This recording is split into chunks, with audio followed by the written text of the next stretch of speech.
ആരുടെയും കോട്ടയല്ല കോപ്പമല്ല. ഇന്നത്തെ വിദ്യാർത്ഥി സമൂഹം നാളത്തെ ലോകമാണ്, നാളത്തെ ഭാസുരമായ ഇന്ത്യയാണ്.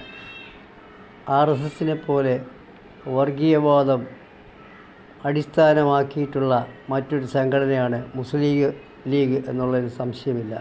അവരുടെ വിദ്യാർത്ഥി സമൂഹത്തെ ദേശീയവാദികളെന്നൊരു കാലത്ത് അറിയപ്പെട്ടിരുന്ന കോൺഗ്രസ് പോലെയുള്ള ഒരു സംഘടന പിന്തുണയ്ക്കുന്നതിൽ എന്താണ് അർത്ഥമുള്ളത്? നാളെ ഇവർ ക്യാമ്പസ് ഫ്രണ്ട് പോലെയുള്ള തീവ്ര വർഗീയവാദികളുമായിട്ട് കൈകോർത്ത് നടക്കുമ്പോൾ നിങ്ങൾ എന്ത് ചെയ്യും? ആധുനിക ലോകം, പരിഷ്കൃത ലോകം വർഗീയവാദങ്ങളെല്ലാം പുച്ഛിച്ച് തള്ളിക്കൊണ്ടിരുന്ന ഈ കാലഘട്ടത്തിൽ കേരളത്തിലെ വിദ്യാർത്ഥി സമൂഹത്തെയും ആധുനികതയിലേക്ക്, പരിഷ്കൃത ലോകത്തിലേക്ക് നയിക്കേണ്ട ചുമതല കോൺഗ്രസ്സിന് കൂടി ഉള്ളതാണ്.